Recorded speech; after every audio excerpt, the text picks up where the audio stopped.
مفتی طارق مسعود speeches کو subscribe کریں۔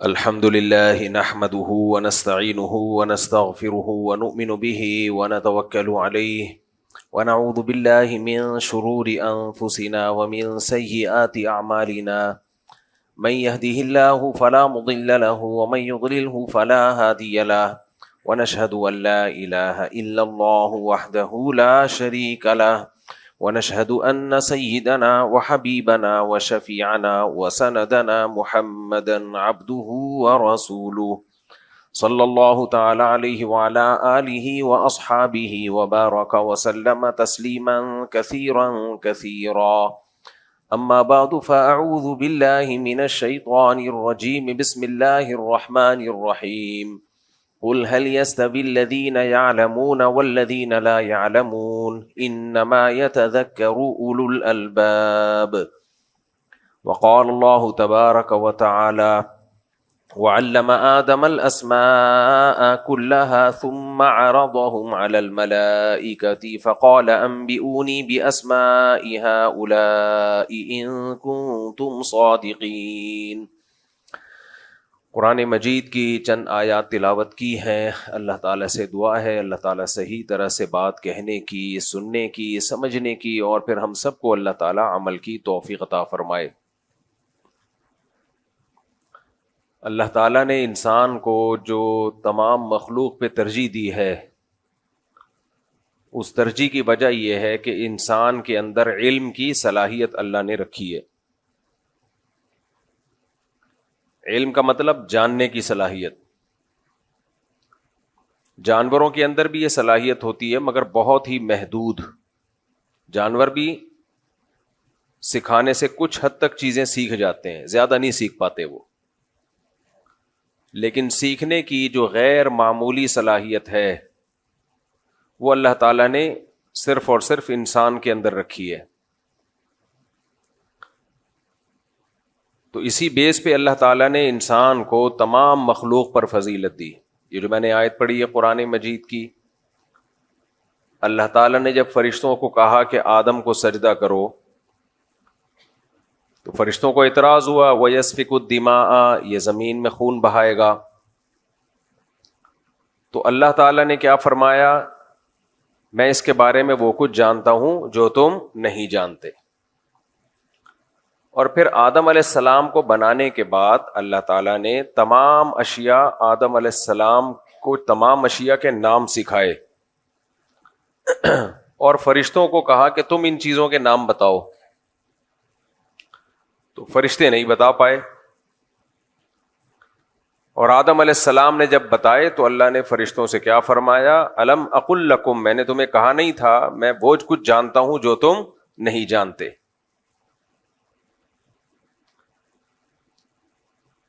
تو معلوم یہ ہوا کہ انسان کی جو فضیلت ہے نا وہ علم کی بیس پر ہے۔ اب جتنا زیادہ صاحب علم ہوگا اتنا زیادہ صاحب فضیلت ہوگا۔ اچھا، اللہ نے انسان کو علم کی صلاحیت دی، تو آپ کا کیا خیال ہے کسی کے اندر صرف صلاحیت ہونے سے فضیلت مل جاتی ہے اس کو؟ ایک آدمی میں دولت کمانے کی صلاحیت ہے مگر نہیں کماتا، اور دنیا کو بتاتا پھرتا ہے میرے اندر اتنی صلاحیت ہے، میں ہر مہینے کروڑوں روپے کما سکتا ہوں، میرے اندر اتنی صلاحیت ہے، میں یہ کر سکتا ہوں، میں وہ کر سکتا ہوں۔ تو لوگ کیا کہیں گے؟ بھائی تو کر کے دکھا دے۔ جب تک نہیں کر رہا یہ تو اور بری بات ہے کہ صلاحیت تیرے اندر اتنی ہے اور تو کچھ بھی نہیں کر رہا۔ تو تجھ سے بہتر تو وہ ہے جس میں صلاحیت ہی نہیں ہے، کم از کم وہ مجرم تو نہیں بن رہا۔ تو اللہ نے انسان کے اندر علم کی صلاحیت رکھی، یہ فضیلت کی بات ہے، لیکن یہ فضیلت کامل جبھی ہوتی ہے جب وہ اس صلاحیت سے فائدہ اٹھائے، اس صلاحیت سے فائدہ اٹھائے وہ۔ اب خوب اچھی طرح ایک بات کو سمجھیں، اللہ کرے یہ دماغ ذہن نشیں ہو جائے، یہ بات ذہن نشیں ہو جائے۔ علم کی دو قسمیں ہیں۔ ایک قسم علم کی وہ ہوتی ہے جو مقصود نہیں ہوتی لیکن ذریعہ مقصود ہوتی ہے۔ جن کو ہم کہتے ہیں علم کے آلات. مثال کے طور پر ہم لکھنا سیکھتے ہیں, الف با تا ثا اے بی سی ڈی, پڑھنا سیکھتے ہیں. تو پڑھنا کیوں سیکھتے ہیں؟ کیونکہ علم کتابوں میں ہوتا ہے, بہت زیادہ علم. تو ہم جب پڑھنا سیکھیں گے تو ہمیں کتابیں پڑھنا آ جائیں گی, اور کتابوں کے ذریعے ہمیں نالج ملے گی. اب مجھے بتاؤ, ایک آدمی الف با تا ثا سیکھ گیا, اے بی سی ڈی سیکھ گیا, پڑھنا سیکھ گیا, لیکن پڑھتا نہیں ہے, اور وہ کہتا ہے مجھے انگلش بھی آتی ہے, مجھے اردو بھی آتی ہے, مجھے عربی بھی آتی ہے, مجھے اے بھی آتا ہے, مجھے بی بھی آتا ہے, مجھے الف بھی آتا ہے, مجھے با بھی آتا ہے. تو ہم کیا کہیں گے؟ بھائی تو نے علم کا جو ذریعہ تھا نا, وہ ذریعہ تو حاصل کر لیا, لیکن یہ ذریعہ ہے, یہ مقصود نہیں ہے. یہ بھی فضیلت کی بات ہے, لیکن یہ فضیلت بھی اس کے لیے ہے جو اس سے فائدہ اٹھائے. جو فائدہ نہیں اٹھاتا تو اس کا مطلب پھر وہیں آ کے کھڑا ہو گیا کہ بھائی جو علم کی صلاحیت ہے مگر علم حاصل کر نہیں رہا. اور بہت ساری چیزیں ہم سیکھتے ہیں, وہ مقصد نہیں ہوتی, وہ ذریعہ مقصود ہوتی ہیں. بچے کو آپ نے انٹرنیٹ کا استعمال سکھا دیا. آج کل کمپیوٹر سائنس میں ڈپلومے ہو رہے ہیں, ماسٹرز ہو رہے ہیں. کہا جاتا ہے بھائی کمپیوٹر سائنس میں اس نے ماسٹر کیا ہے, اس نے یہ کیا, اس نے وہ کیا, انجینئر ہے کمپیوٹر سائنس میں. یہ ہو رہا ہوتا ہے نا. یہ بھائی کمپیوٹر سائنس میں آپ نے یہ کچھ کرنے کے بعد اس کا آؤٹ پٹ کیا ہے, اس کا ریزلٹ کیا آ رہا ہے؟ تو وہ علوم جو علم کا ذریعہ ہوتے ہیں ان کو فنون کہا جاتا ہے. فنون, ان کو اصطلاح میں کیا کہا جاتا ہے؟ بولیں, فنون. وہ مقصد نہیں ہے, اس سے انسان کی فضیلت ثابت نہیں ہوتی ہے. خوب سمجھ لیں اچھی طریقے سے. یعنی وہ والی فضیلت جس کی بیس پہ اللہ نے انسان کو تمام مخلوق پہ فضیلت دی ہے, وہ والی فضیلت ثابت نہیں ہوتی. دوسری فضیلتیں ہو جاتی ہیں, چھوٹی موٹی فضیلتیں. مثال سے بات سمجھاتا ہوں. یہ جو علوم ہے نا جن کو فنون کہا جاتا ہے, فن, یہ بھی دو قسم کے ہیں. اس سے سمجھنے میں آسانی ہوگی. آپ ایک قدیم فنون, ایک جدید فنون. سمجھتے ہو؟ قدیم فنون اور جدید. قدیم فن کیا تھا؟ مٹی سے پیالہ بنانا. آپ نے یہ کمار دیکھے ہوں گے نا, میں تو دیکھا ایک دفعہ, میں نے ان کا ولاگ بھی بنایا تھا, وہ پتہ نہیں ویڈیو ہی کہیں غائب ہو گئی, دوبارہ بناؤں گا. وہ کیچڑ میں لت پت ہوتے ہیں, اور کیچڑ سے صرف ڈوریاں گھما گھما کے کیا کچھ نہیں بنا لیتے. وہ سرائیاں بناتے ہیں, مٹکے بناتے ہیں, گلدستے بناتے ہیں, ایسی ایسی چیزیں بناتے ہیں, آدمی حیران ہو جاتا ہے. پھر اس پہ ایسے ڈیزائن بھی بنا دیتے ہیں, اتنی ان کے ہاتھ میں صفائی ہوتی ہے کہ آدمی حیران ہوتا ہے. یہ بھی علم ہے, لیکن یہ علم فن والا علم ہے. فن ہے, ایک ہنر ہے آپ کے ہاتھ میں. یہ وہ علم نہیں ہے جس کی بیس پہ اللہ نے انسان کو بولو فضیلت. یہ فن ہے. قالین بنایا کرتے تھے پہلے لوگ, ہاتھ سے تصویر بنا لیا کرتے تھے. بہت کچھ پہلے زمانے میں تو یہ جو انجینئرز ہوتے تھے ہاتھوں سے ہی ان کے کمالات ہوتے تھے. بڑی بڑی بلڈنگیں بنا لیا کرتے تھے. ان فنون نے ترقی کی تو کمپیوٹر سائنس کا دور آیا. ویب ڈیزائنر ہوتے ہیں, ویب سائٹ بنا لیتے ہیں, اور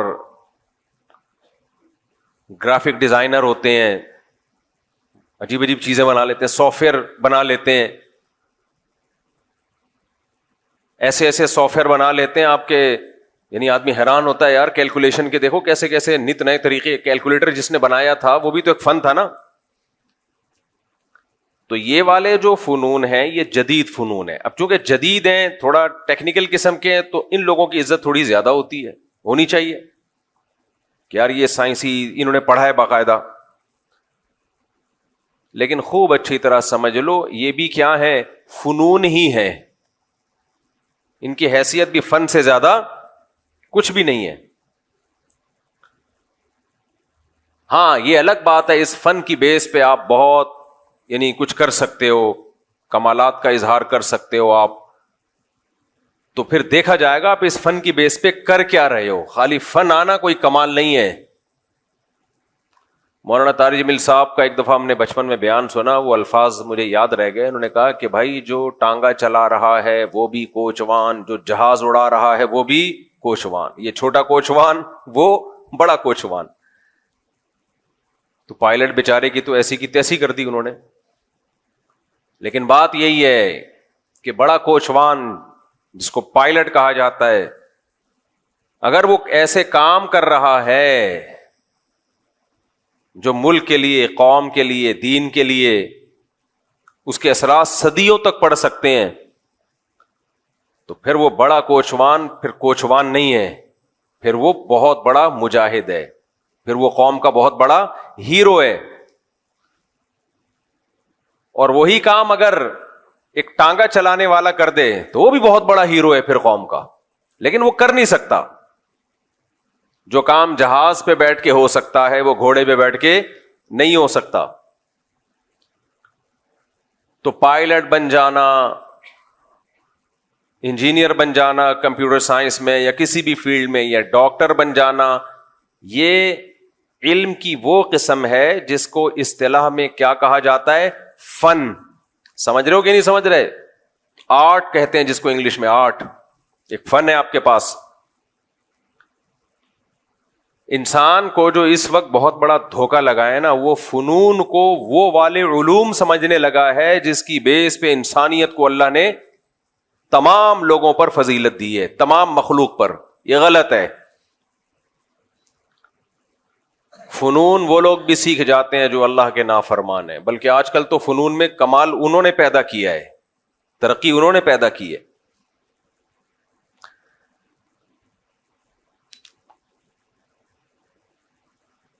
وہ علم جس کی بیس پہ اللہ نے انسان کو فضیلت دی ہے،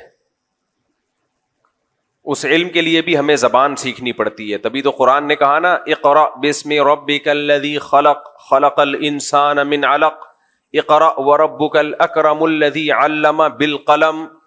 تو قلم کی فضیلت اللہ نے بیان کی کیونکہ قلم بھی علم کا ایک بہت بڑا ذریعہ ہے. جس کو لکھنا آئے اور پڑھنا آئے وہ علوم حاصل کر لیتا ہے کہ وہ شخص وہ علوم تک نہیں پہنچ سکتا جو لکھنا پڑھنا نہیں جانتا، سوائے پیغمبروں کے. ان کو اللہ براہ راست علم عطا فرماتا ہے. تبھی پیغمبر صلی اللہ علیہ وسلم کا یا انبیاء کا لکھنا پڑھنا نہ آنا یہ عیب نہیں ہے، کیونکہ یہ فن ہے نا. فن کا نہ آنا کوئی عیب تھوڑی ہوتا ہے.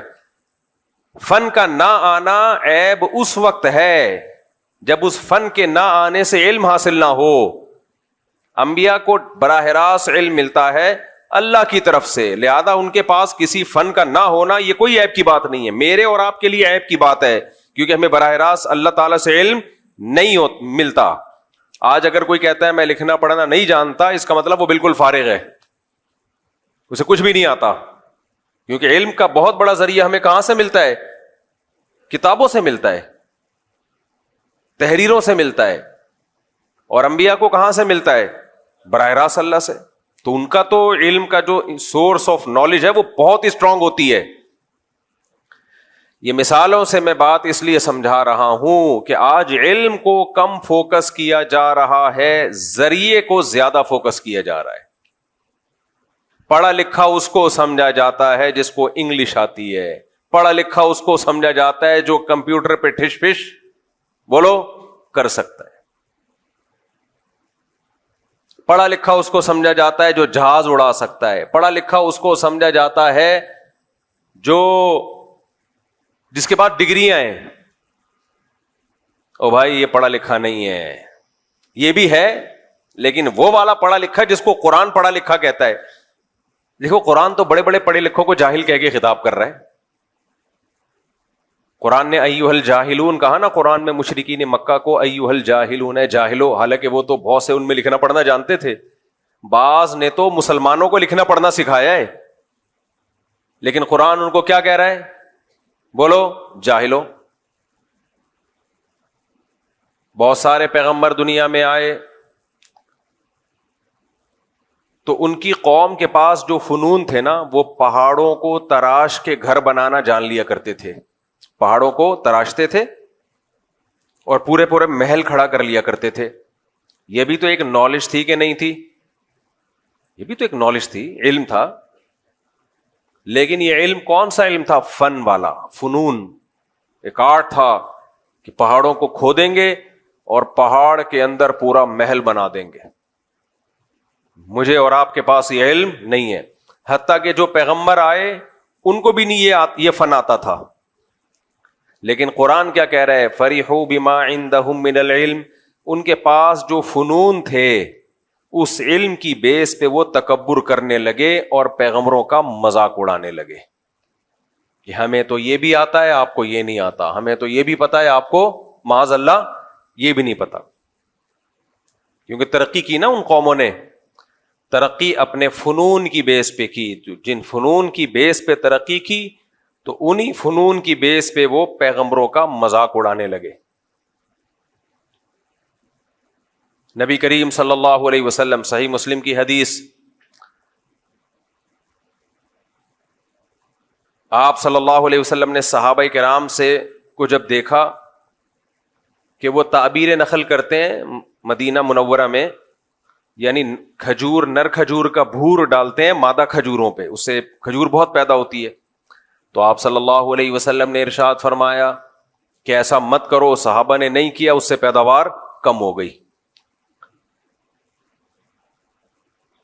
تو صحابہ نے شکایت کی کہ یا رسول اللہ، ہم نے آپ کے مشورے پر عمل کیا اور پیداوار کم ہو گئی. تو آپ صلی اللہ علیہ وسلم نے فرمایا انتم اعلم بامور دنیاکم منی، تم دنیا کے معاملات مجھ سے زیادہ بہتر جانتے ہو. اور انما انا بشر مثلکم، میں تمہاری طرح کا انسان ہوں. میں جب تمہیں دین کے بارے میں کسی بات کا حکم دوں تو اس کو بجا لاؤ، اور جب دنیا کے بارے میں حکم دوں انتم اعلم بامور دنیاکم منی، تو دنیا کے معاملات تم مجھ سے زیادہ جانتے ہو. کہتے ہیں کہ جو نبی کی باتیں ہیں نا، وہ باتیں ہی نبی ہونے کی دلیل ہے. آج کوئی چھوٹا سا پیر بن جائے نا، یہ ٹاپک سے ہٹ رہا ہوں لیکن ہٹنے دو، تھوڑا سا پیر بن جائے نا، پھر اس کے دعوے دیکھو. مارکیٹ میں ہول سیل کے حساب سے پیر و مرشد ہیں. پتھر اٹھاؤ پیر نکلے گا. یہ میرے مرشد ہیں، یہ میرے اس کے مرشد، یہ فلانے کے مرشد، یہ ڈمکانے کے مرشد. اس مرشدوں کے حالات دیکھو. مرشد کو پتا ہوتا ہے میرے اوپر کیا حالات گزر رہے ہیں. مرشد کبھی غلط بات کر ہی نہیں سکتا. مرشد سے پوچھ کے شادیاں ہو رہی ہیں، مرشد سے پوچھ کے طلاقیں ہو رہی ہیں، مرشد سے پوچھ کے کاروبار ہو رہے ہیں. وہ مرشد ہے یا اس ایک انسان سب کچھ نہیں ہو سکتا. مرشد دوائیں بھی مرشد دیتے ہیں. جو مرشد کا اوریجنل کام ہے وہ نہیں کر رہے، باقی سارے کام مرشد. جو مرشد کا کام تھا کہ لوگوں کے ظاہر باطن کی اصلاح کرنا. ظاہر باطن کی، ظاہر کے مطلب کیا؟ کبیرہ گناہ چھڑوا دینا، نمازوں کی پابندیاں کروا دینا، داڑھی رکھوا دینا. مرشد کی مرید میں اگر کوئی عورت ہے تو اس سے پردہ کروا دینا، شوہر کا فرما بردار بنوا دینا، اس کے اخلاق درست کروا دینا، حرام چھڑوا دینا، کاروبار میں رشوت لیتے ہو رشوت چھڑوا دینا. یہ ونس اپون اے ٹائم پیر و مرشد کا کام ہوا کرتا تھا. Once upon a time. سمجھ میں آ رہی ہے بات کہ نہیں آ رہی؟ پہلے زمانے میں پیر کسے کہا جاتا تھا؟ پیر اسے کہا جاتا تھا، دیکھو انگریزوں میں بھی پیر و مرشد ہوتے ہیں، وہ اس کو کہتے ہیں کاؤنسلنگ کرنے والا، مینٹور. وہ اس کو کیا کہتے ہیں؟ یہ ہمارا مینٹور ہے. ہر دور میں انسان کو تربیت کی ضرورت ہوتی ہے.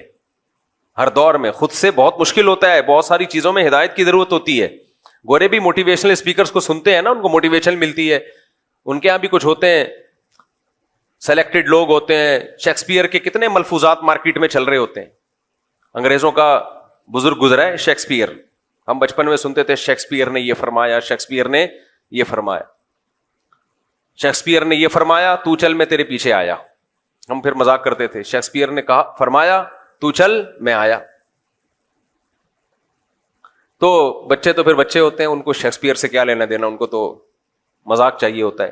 خیر، تو پہلے زمانے میں یہ ہوتا تھا، اب بھی کہیں کہیں ہو رہا ہے کہ انسان کہتا ہے میں خود مختار نہیں ہوں، مجھ سے پہلے بھی دنیا میں بہت سارے نیک لوگ گزرے ہیں، ان کے پاس علم مجھ سے زیادہ ہے، ان کی عبادت مجھ سے زیادہ، ان کا تقویٰ مجھ سے زیادہ، ان کا ایکسپیرینس، ان کا تجربہ مجھ سے زیادہ. تو بجائے اس کے کہ میں نئے سرے سے تجربے کر کے زندگی گزاروں، کسی پہلے سے تجربے کار جو مخلص بھی ہو، اللہ والا بھی ہو، اس کی صحبت میں رہ کے اپنے آپ کو اس کے حوالے کر دوں، وہ جیسے کہے میں اس کے حساب سے زندگی گزاروں. پھر ایک وقت آئے گا کہ میرے اندر بھی صلاحیت پیدا ہو جائے گی. تو پھر وہ کیا کرتے تھے کہ وہ ایسے پیر و مرشد کے ہاتھ میں بیعت ہوتے تھے کہ آپ اللہ والے بزرگ ہیں، آپ سے پہلے بزرگوں کی طرف سے اجازت بھی ملی ہوئی ہے بیعت کرنے کی، انہوں نے آپ پر اعتماد کیا ہے، گویا کہ آپ سرٹیفائیڈ ہیں ان کی طرف سے، تو گدی نشین ہیں آپ ان کے، تو ہم اب آپ کے ہاتھ پہ بیعت ہو کے اپنے آپ کو آپ کے حوالے کریں گے. اور کس چیز میں حوالے کریں گے کہ بھائی ہم سے یہ گناہ نہیں چھوٹتے، ہمارے اندر اللہ کا اتنا خوف پیدا ہو جائے کہ ہر صغیرہ کبیرہ گناہ سے ہمیں توبہ کی توفیق مل جائے، اور ہمارے باطن سے حسد، بغض، کینہ، دنیا کی محبت یہ نکل جائے. یعنی جیسے آپ اللہ والے ہیں، اللہ کرے ہم بھی ایسے ہی بن جائیں. تو اس صحبت سے انسان بن جاتا ہے. دنیا میں سب سے پاورفل جو موٹیویشن ہے نا، پتہ ہے کیا ہے؟ وہ صحبت. کسی نیک آدمی کے ساتھ رہ لو، اس سے زیادہ پاورفل، تبدیل کرنے والی دنیا میں کوئی چیز ہے نہیں. اور آج انہی بزرگوں کا مذاق اڑا کے ان کی حیثیت ہی ختم کر دی. نئے نئے جو اسکالرز مارکیٹ میں آ رہے ہیں. تو صحابہ کیوں بنے بھائی؟ سید الانبیاء صلی اللہ علیہ وسلم کی صحبت میں. تعلیمات تو ہمارے پاس بھی ہیں، نبی کی حدیثیں ہمارے پاس بھی ہیں، نبی کا دیا ہوا قرآن آج بھی محفوظ ہے یا نہیں ہے؟ کیا خیال ہے بھائی؟ لیکن میں اور آپ میں سے کوئی ان تعلیمات کو فالو کر کے صحابی بن سکتا ہے؟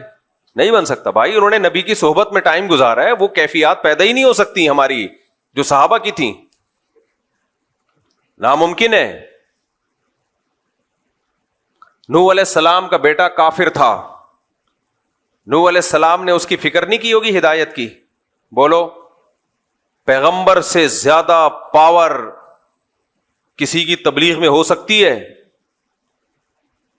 کوئی ایک پہلو بھی نوح علیہ السلام نے اپنے بیٹے کی تربیت کا چھوڑا نہیں ہوگا، کیونکہ انبیاء ہر لحاظ سے کامل ہوتے ہیں. اس کے باوجود کیسا بدبخت طوفان اپنی آنکھوں سے دیکھ رہا ہے، پھر بھی ایمان نہیں لے کر آیا. نوح علیہ السلام نے بتایا کہ اس وقت بارش ہوگی، طوفان آئے گا. پہلے کوئی محکمہ موسمیات والا کہ جو محکمہ ہی اتنا فعال نہیں تھا، جب بارش آنا شروع ہوئی تو یقین ہو جانا چاہیے تھا کہ میرے والد اللہ کے پیغمبر ہیں. انہوں نے بتایا تھا طوفان آئے گا، اور دیکھو آنا شروع ہو گیا. لیکن اپنی آنکھوں سے طوفان دیکھ رہا ہے. نوح علیہ السلام نے آخری بار موقع دیا، آ جا میری کشتی میں. کیا بھائی چلا جاتا، احتیاطاً چلا جاتا، کیا خیال ہے؟ کیا چانس تو ہے، لیکن کیسے دلوں پہ مہر لگی ہے. کیا کہہ رہا ہے؟ سآوی الی جبل یعصمنی من الماء، میں ان قریب پہاڑ پہ چڑھ جاؤں گا جو مجھے پانی سے بچا لے گا. نوح علیہ السلام نے کہا لا عاصم اليوم، آج اللہ کے عذاب سے بچانے والا کوئی بھی نہیں ہے. اور اسی دوران ایک بڑی لہر آئی اور اس کو ڈبو دیا اس کو.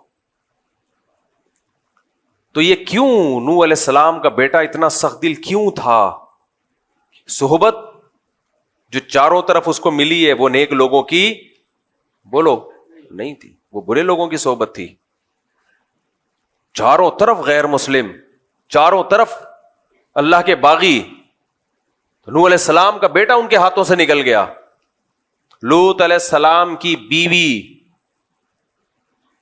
لوط علیہ السلام نے نکاح سے پہلے بھی دیکھا ہوگا نا، تحقیق کی ہوگی. کیا خیال ہے؟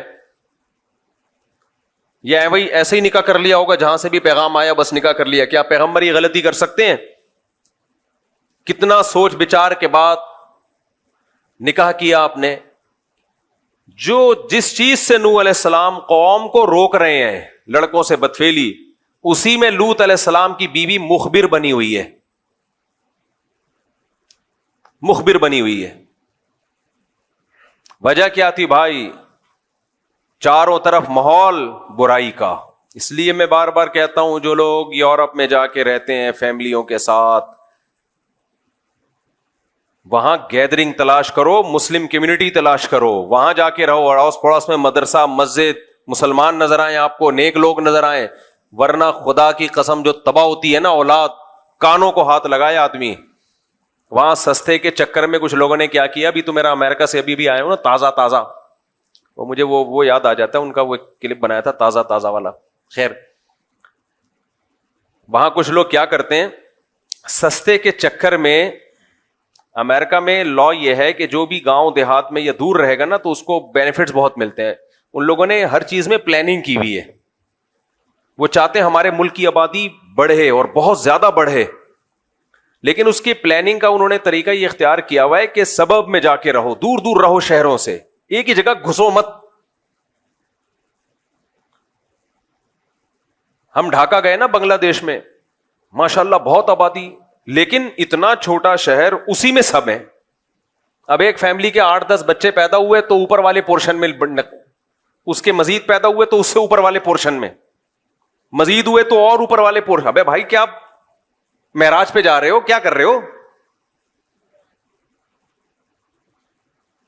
آسمان پہ جا رہے ہو کہ ستارے توڑنے کا ارادہ ہے؟ آبادی کو پھیلاؤ نا. اس کا نقصان کیا ہوتا ہے؟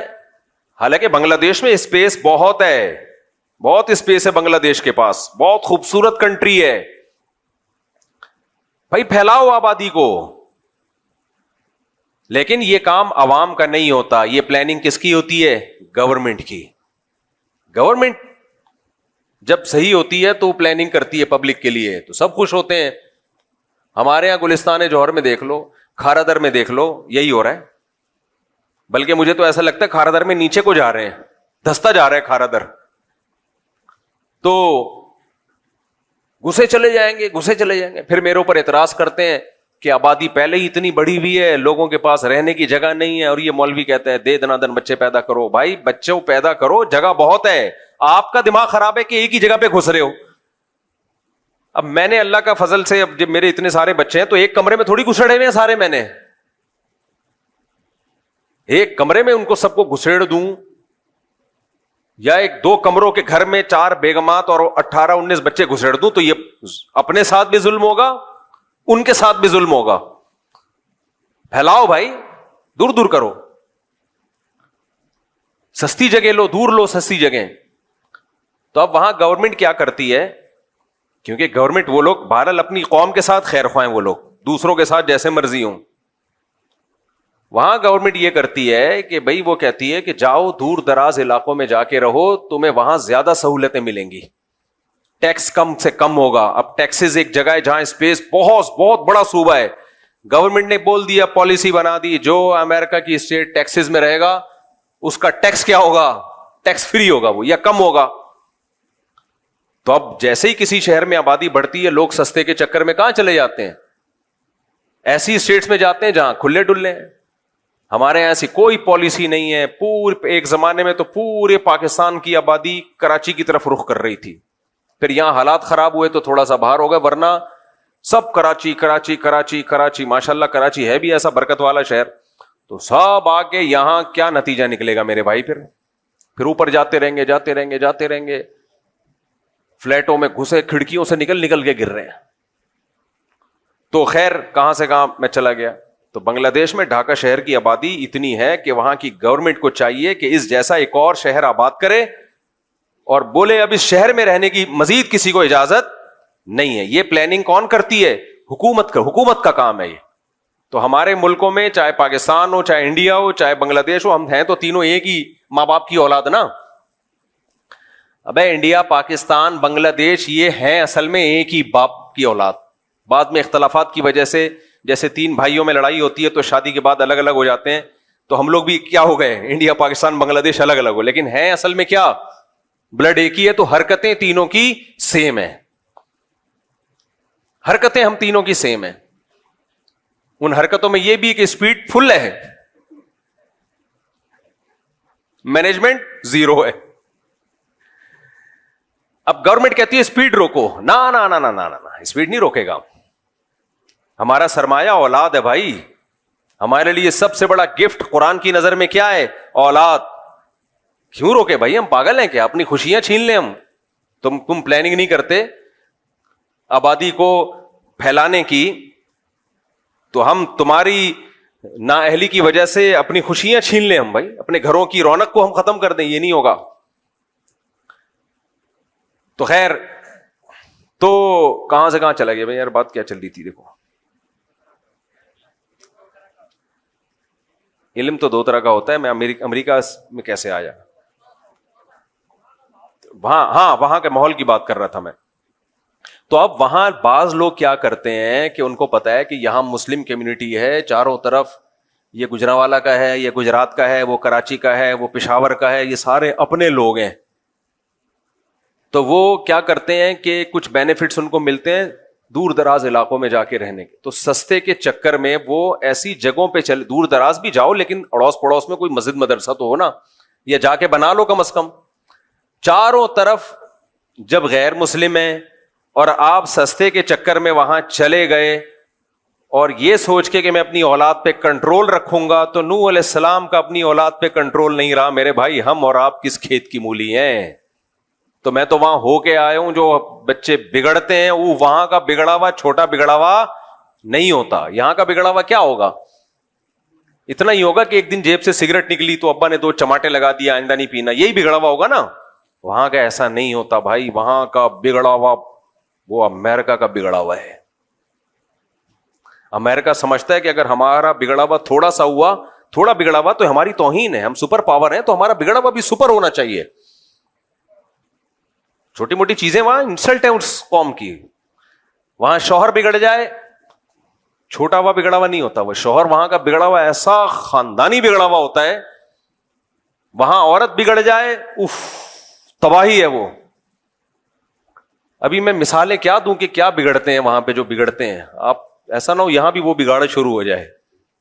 تو یہاں جو بگڑے ہوئے شوہر ہیں وہ سمجھیں گے کہ یار ہم تو بہت نیک ہیں، ہم تو اپنے آپ کو بگڑا ہوا سمجھ رہے تھے. تو بگڑا ہوا تو اس کو کہتے ہیں. وہ اور بگڑ جائیں گے. پھر وہاں کا بچہ جو بگڑا ہوا ہوتا ہے وہ بہت خطرناک بگڑا ہوا ہوتا ہے. تو اس کو وہ گورے بگڑا ہوا کہتے ہی نہیں ہے. اس کو وہ کہتے ہیں کہ ہیومن رائٹس ہیں، آزادی ہے، آپ کا رائٹ ہے. رائٹ ہے جو مرضی کر لو ابا کے ساتھ، آپ کا کیا ہے؟ رائٹ. یعنی جمشید کے رائٹس اور ابا کے رائٹس برابر ہیں. پڑوس میں کوئی جمشید صاحب رہتے ہیں تو جو ان کے رائٹس ہیں وہی آپ کے ڈیڈی پاپا کے رائٹس ہیں. پڑوس میں کوئی انٹی رہتی ہیں، ان کے جو رائٹس ہیں وہی آپ کی مدر کے رائٹس ہیں. اماں میں اور انٹی میں کوئی فرق نہیں ہے. ابا میں اور جمشید میں بولو کوئی فرق نہیں ہے. بھائی میں اور غفار میں کوئی فرق، بہن میں اور محمودہ میں کوئی فرق ہے ہی نہیں. سب برابر. انسانیت کہتے ہیں مساوات پہ یہ سوسائٹی قائم ہے. ہمارے حضرت مساوات پہ واقعہ سنائے کرتے تھے. یہ جو لبرل لوگ ہیں نا یہ کہتے ہیں سب برابر ہیں، سب انسان. اسلام یہ تھوڑی کہتا ہے سب برابر ہیں بھائی. اسلام کہتا ہے جمشید تمہارا کیا لگتا ہے، یہ تو تمہارے ابا ہیں بھائی، ان کے رائٹس زیادہ ہیں. اماں کے رائٹس بولو زیادہ ہیں، بیوی کے رائٹس زیادہ ہیں، گرل فرینڈ کے کوئی رائٹ وائٹ نہیں ہے. تو جو کہتے ہیں نا سب برابر، تو اس پہ ہمارے حضرت مفتی رشید احمد صاحب ایک لطیفہ سنایا کرتے تھے کہ گرو اور چیلا جا رہے تھے. تو گرو نے اپنے چیلے سے بولا کہ یار فلاں ملک ہے، فرض کر لو جون پور ہے، وہاں ہم نے سنا ہے کہ سب انسانوں سے برابر سلوک کیا جاتا ہے، تو وہاں چل کے رہتے ہیں. اس ملک سے تو بہتر ہے وہاں چل کے رہو. سب انسان کیا ہیں؟ برابر. جیسے یہاں سے بھی بہت لوگ باہر یورپ میں امریکہ میں موو کرتے ہیں کہ وہاں حقوق بہت ہیں. وہاں کیا ہے؟ حقوق. ایک خاتون کا ونس اپون اے ٹائم جب میں کال سنا کرتا تھا، فون آیا کہ میں مفتی صاحب میں آپ سے مشورہ لے رہی ہوں، میں اسلام آباد چھوڑ کے جا رہی ہوں. لبرل انٹیوں کا اسٹائل بھی یہ ہوتا ہے نا، میں پاکستان چھوڑ کے جا رہی ہوں یہاں سے. میں نے کہا خیریت کیوں؟ یہ گھٹن والا ملک ہے. یہ کیا ہے؟ یہاں کیا ہے؟ گھٹن. میرے ڈیڈی مجھے ڈانٹتے ہیں، میری ماما مجھے ڈانٹتی ہیں، بات بات پہ روک ٹوک، یہ پہنو یہ نہیں پہنو. گھٹن کا ماحول ہے. پہلے مجھ سے مسئلہ پوچھ رہی تھی کوئی، پھر میں نے کہا ایک تو مجھے لگا کہ یہ تو اسلام سے ہی فارغ ہو گئی ہے. خیر تو یہ والی انٹیاں جب باہر جاتی ہیں نا، گھٹن کا ماحول، تو ان کی عمر جب تھوڑی سی ڈھلکتی ہے، سمجھ رہے ہو بات کو، پھر ان کو پتا چلتا ہے کہ وہاں جو روک ٹوک تھی نا ہمارے ماں باپ کی طرف سے، وہ روک ٹوک ہمارے فائدے کے لیے تھی، اور اب ہم وہ روک ٹوک اپنی اولادوں پہ بھی نہیں کر سکتے. کچھ بھی نہیں ہے. بچہ پیدا کر لیا آپ نے ایسے جیسے بلی پال لیا آپ نے، سمجھ رہے ہو، بلکہ بلی بھی تھوڑی دم ہلاتی رہتی ہے، گھر چھوڑ کے نہیں جاتی. تو بچہ اور روبوٹ میں کوئی فرق نہیں ہے، الا یہ کہ کوئی بچہ ایکسٹرا آرڈینری، کوئی اللہ کی طرف سے اس میں کوئی الگ سے سافٹ ویئر انسٹال ہوئے ہوئے. ہاں جو دیندار ہیں ان کی بات نہیں کر رہا میں. ایک تو فوراً کمنٹس نیچے بہت آنا شروع ہو جاتے ہیں، ہمارے یہاں تو ایسا نہیں ہے، ہم تو یہاں 20 سال سے رہ رہے ہیں امریکہ میں. بھائی آپ کے علاوہ کی بات کر رہا ہوں میں، آپ کی بات ہی نہیں کر رہا میں. جنہوں نے کنٹرول کیا ہوا ہے، دینی ماحول دیا ہوا ہے، وہ الگ ہے. تو خیر، تو اب کیا ہے، تو وہ کیا ہے کہ سستے کے چکر میں رہتے ہیں، ایسی جگہوں پہ جا کے 4 مہینے تبلیغ میں لگے ہوئے، سال ابا کے تبلیغ میں لگے ہوئے. بچہ مرتد ہو گیا ہے، ملحد ہو گیا، خدا کا منکر ہے، خدا کا انکار کر رہا ہے وہ، کیونکہ چاروں طرف سن کیا رہا ہے وہ اسلام کے اگینسٹ باتیں سن رہا ہے چاروں طرف. اور پھر اٹریکشن اتنی ہے، شراب، کباب، اسلام تو ان سب چیزوں سے روکتا ہے. تو وہ اپنے ابا کو اماں کو بیوقوف سمجھنا شروع کر دیتا ہے کہ یہ بیوقوف ہے. بھائی تھوڑے دنوں میں تمہیں پتا چلے گا کہ بیوقوف کون تھا، کون بیوقوف تھا. خیر، تو وہاں جب رہتے ہیں تو اس صحبت کے اثرات کیا ہوتے ہیں. بچے گئے، میں یورپ جب گیا نا تو مجھے یاد ہے ایک والدین میرے پاس آئے، انہوں نے کہا کہ ہماری بیٹی مرتد ہو گئی تھی بالکل، اور وہ ماں باپ دیندار تھے، الگ سے مجھ سے ملنے کے لیے آئے، اور کوئی دعوت اس پہ اثر نہیں کر رہی تھی، بالکل اسلام چھوڑ دیا تھا اس نے. خون کے آنسو روتے ہیں جن کے دل میں ذرا سی بھی غیرت ہو. پھر انہوں نے میرا شکریہ ادا کیا کہ آپ کے بیانات مسلسل سنتے سنتے سنتے سنتے الحمدللہ دوبارہ مسلم ہو گئی ہے. میرا کیا کمال ہے، تو اسلام کا کمال ہے، اسلام میں اٹریکشن ہے.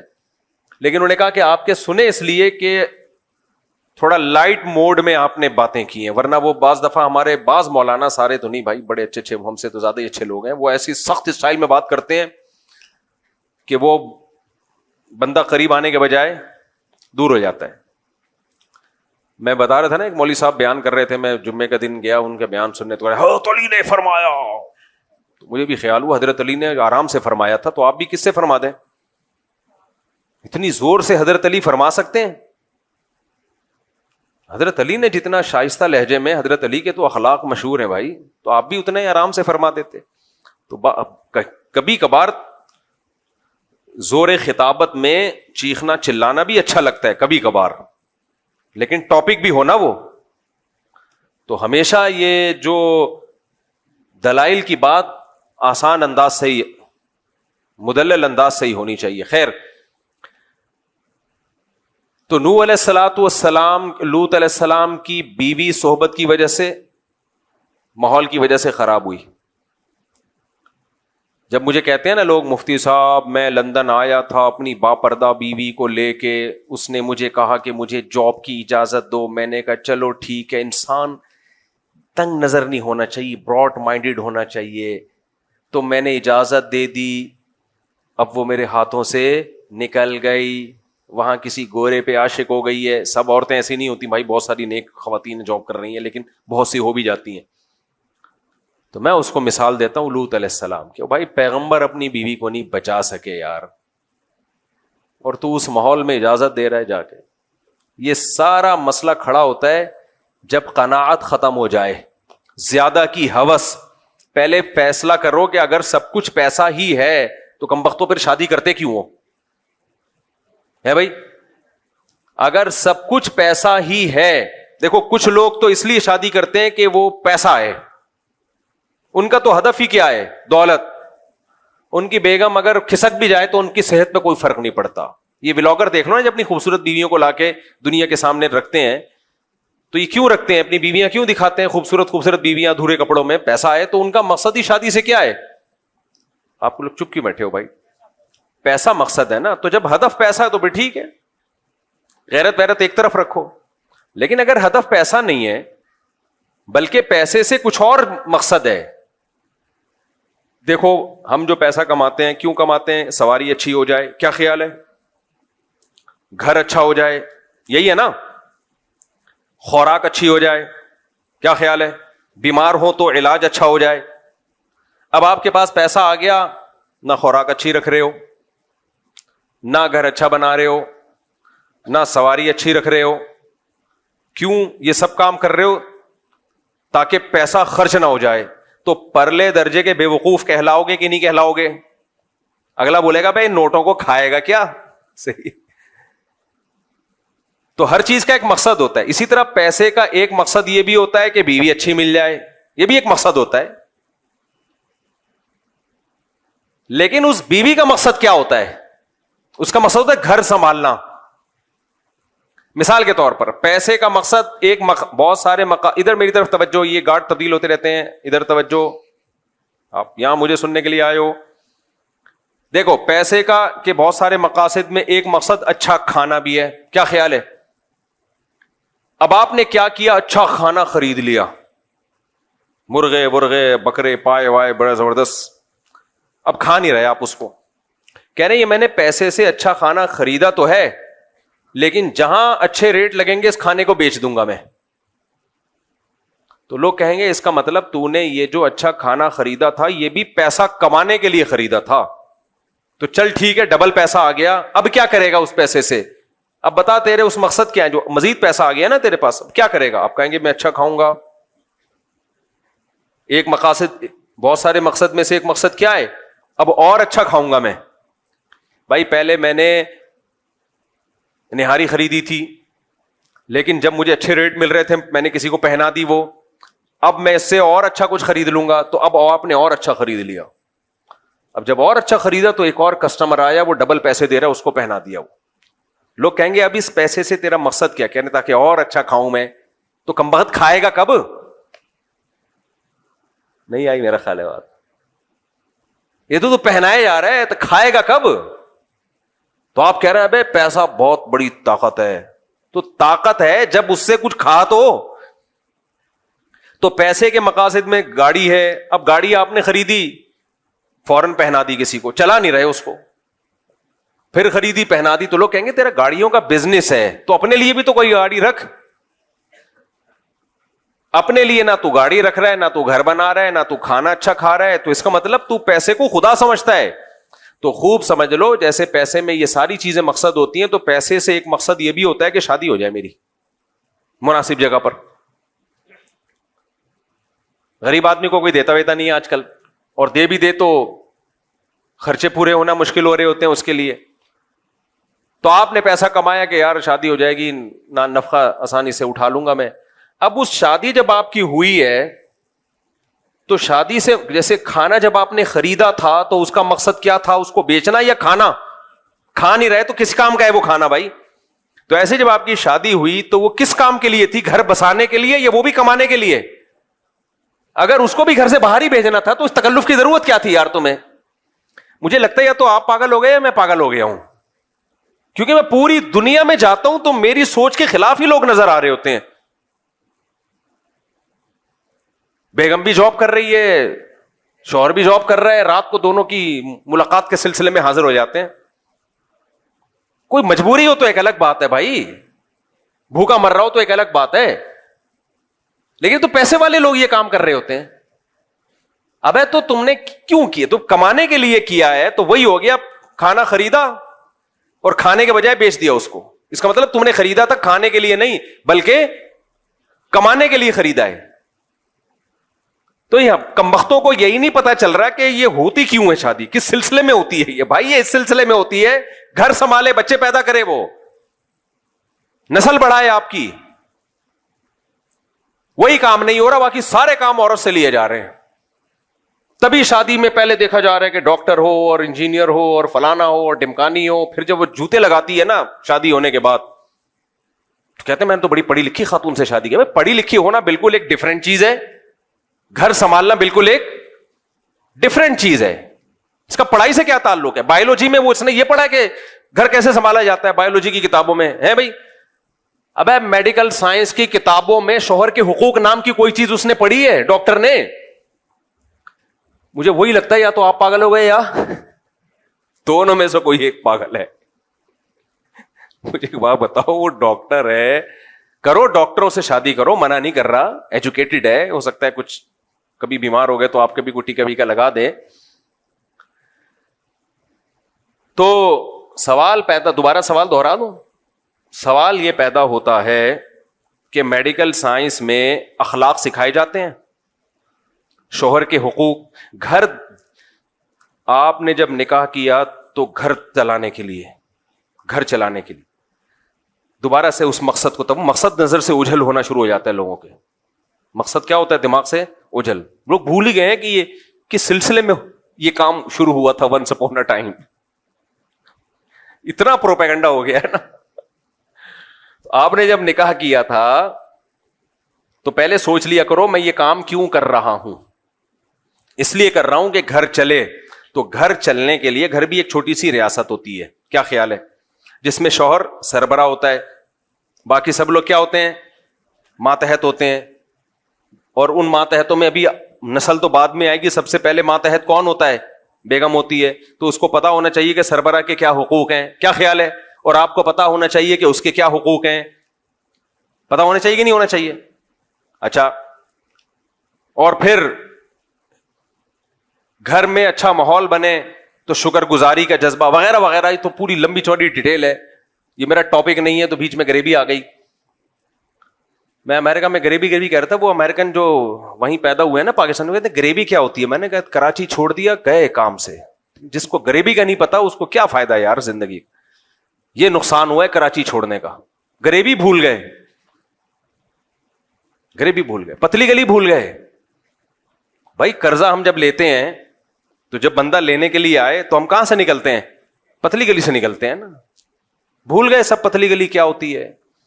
وہاں ہے پتلی گلی ہے ہی نہیں, لہذا قرضہ لے کے بھاگنے کا چانس ہے ہی نہیں. خیر, ہمارے یہاں جب تبلیغ والے گشت کے لیے جاتے ہیں نا تو بھی کہاں سے نکلتا ہے وہ بندہ؟ پتلی گلی سے نہیں. گندی گلی بھی کہتے ہیں اس کو, پتلی. سارے محلے والے اس میں اوپر سے کچرا ڈال رہے ہوتے ہیں. خیر, تو دوبارہ میں اسی بات کی طرف آتا ہوں. اب ڈاکٹر چاہیے, مجھے انجینئر چاہیے, مجھے فلانی چاہیے, مجھے ڈمکانی چاہیے. کمبخت تو کیوں کر رہا ہے یہ سب کچھ؟ گھر چلانے کے لیے اگر چاہیے تو بایولوجی کی کسی کتاب میں گھر چلانے کا طریقہ, میڈیکل سائنس کی کسی کتاب میں گھر چلانے کا طریقہ نہیں لکھا ہوا. یہ پڑھا ہی نہیں ہے اس نے, تو گھر چلے گا کیسے؟ پہلے زمانے میں بہشتی زیور دیے جاتے تھے. مولانا شرف علی تھانوی رحمہ اللہ نے بچیوں کے لیے کتاب لکھی تھی, اس میں گھرداری, تبھی طلاقیں کم ہوتی تھیں. بہشتی زیور جب نہیں تھی تو اس سے پہلے فارسی بھی جو رائج تھی اس میں کتابیں تھیں, ہر بچی کو دی جاتی تھی یہ بہشتی زیور پڑھو تاکہ گھر چلانا ہے تمہیں. انگریز جب آیا تو بہشتی زیور جیسی کتابیں تو ختم ہو گئیں, تو ان کے پاس تو کوئی ایسی کتاب ہی نہیں تھی, لہذا انگریزوں کے گھر تو تباہ ہو گئے. میرے سامنے نا بڑے لوگ فنٹر بنتے ہیں, کہتے ہیں نہیں وہ تو بڑے وفادار ہوتے ہیں, ان کے گھر تباہ نہیں ہوتے. بھائی گھر بناتے کمبخت بڑھاپے میں ہیں, تو تباہ ہونے کے لیے کچھ ٹائم تو چاہیے نا. اب بڈھا بڈھی کیا تباہ کریں گے؟ وہ 18 سال میں شادی کرو پھر گھر چلا کے دکھاؤ ہمارے لونڈے لپاڑوں کی طرح. ہمارا نوجوان جب اس کا ٹیسٹوسٹیرون لیول بالکل ہائی پہنچا ہوا ہوتا ہے نا, اس وقت وہ شادی کرتا ہے اور بیوی سے وفا کرتا ہے. دادا نانا بن کے مرتا ہے وہ, گورا یہ ظرف دکھا دے.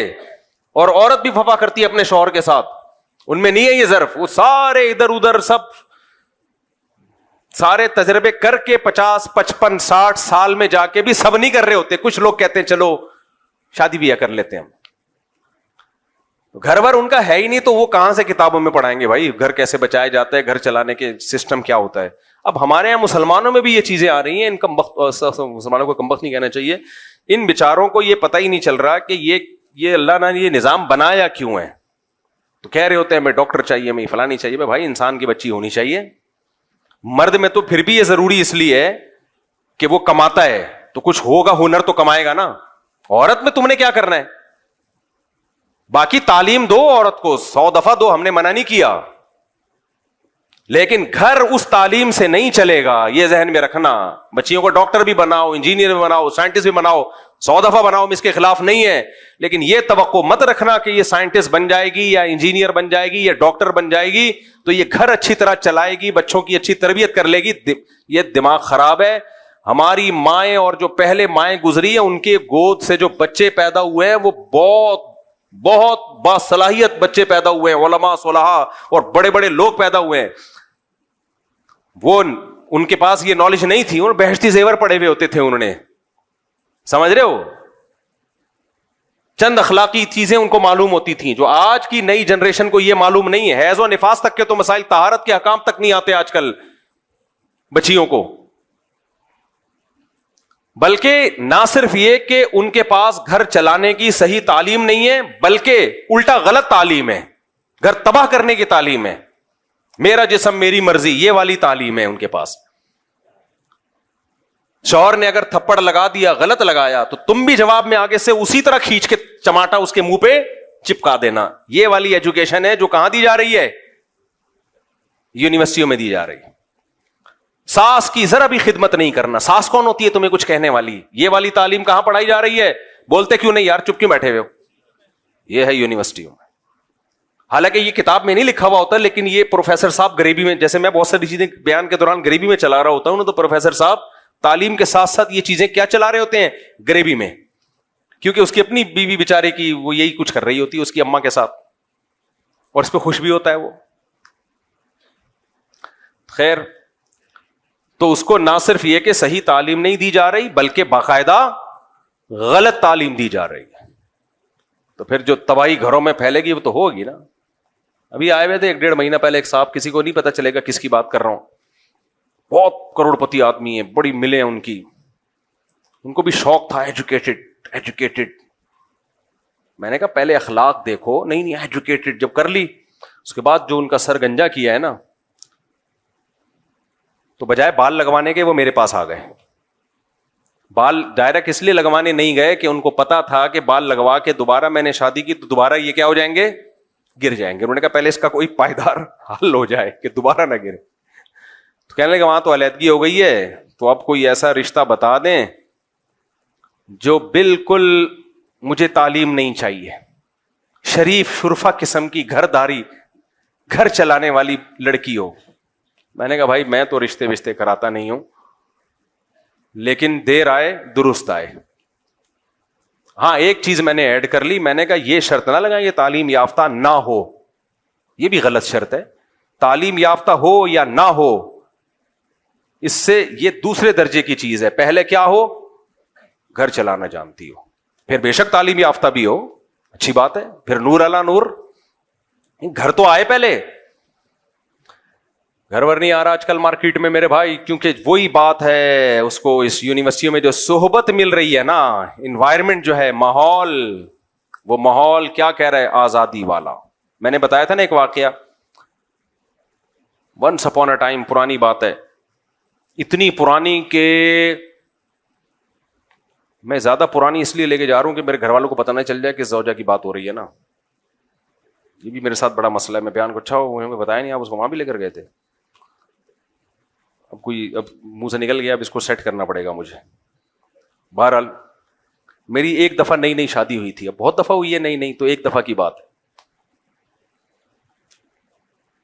میں اپنے گھر والوں کو لے گیا کسی ورک شاپ میں جس میں ٹائم مینجمنٹ اور وغیرہ وغیرہ, بڑی اچھی ورک شاپ تھی, اور وہ جو ٹرینر تھے وہ بھی بہت زبردست. میرے گھر والوں نے مجھے بتایا کہ جو خواتین پیچھے بیٹھی ہوئی تھی نا, وہ سب مجھے باغی بناتی رہی ہیں کہ تم نے مفتی صاحب سے شادی کی ہے. میں نے کہا ہاں جی. تمہارا دماغ صحیح ہے؟ پہلے سے ان کی اتنی 2 بیویاں, اب 2-3 تھی, ابھی نہیں بتاؤں گا میں, وہ سمجھ جائیں گے نا کس کی بات ہے. تو تمہارا دماغ صحیح ہے؟ اچھا تو تم گھر سے نکلتے ہوئے اپنے شوہر سے پوچھتی ہو؟ اس نے کہا ہاں ہم تو پوچھتے ہیں بھائی. ہم تو نہیں پوچھتے, یہ باتیں چل رہی ہیں پیچھے, ہم تو نہیں پوچھتے, جب گھر سے باہر جاتے ہیں ہم تو اپنے ہسبینڈ سے نہیں پوچھتے, اور اگر ہمیں روک بھی دے ہم بھی نکل آتے ہیں. آگے ساس تک تو پہنچے نہیں, وہ تو میری والدہ تو اللہ مغفرت فرمائے بہت پہلے انتقال ہو گیا تھا ان کا. ساس سے بغاوت, تو میں نے کہا بھائی یہ ورک شاپ میں جو وہ اچھی اچھی باتیں سکھا رہے ہیں وہ باتوں کا اثر نہیں ہوگا, اثر کس کا ہوگا یہ یاد رکھو. درس میں کوئی کتنی اچھی باتیں کر رہا ہو نا, جو لوگ سن رہے ہوتے ہیں ان پر اس درس کا اتنا اثر نہیں ہوتا. یہ جو دائیں بائیں لوگ بیٹھے ہوئے کان بھر رہے ہوتے ہیں نا, یہ زیادہ مؤثر ہوتا ہے, اس درس کی 2 ٹکے کی حیثیت نہیں چھوڑتے وہ. میرے گھر والوں کو اللہ جزائے خیر, انہوں نے مجھے بتا دیا کہ یہ چل رہا ہے مارکیٹ میں, مجھے بتا رہے ہیں کہ بھائی یہ, ابے بھائی یہ شادی سے پہلے آپ 100 دفعہ سمجھاؤ کہ مت کرو, جب ہو گئی ہے تو پھر کسی کو یہ کہنا کہ کیوں کی اور تمہارا دماغ خراب, یہ تو گھر توڑوانے والی بات ہے کہ نہیں ہے.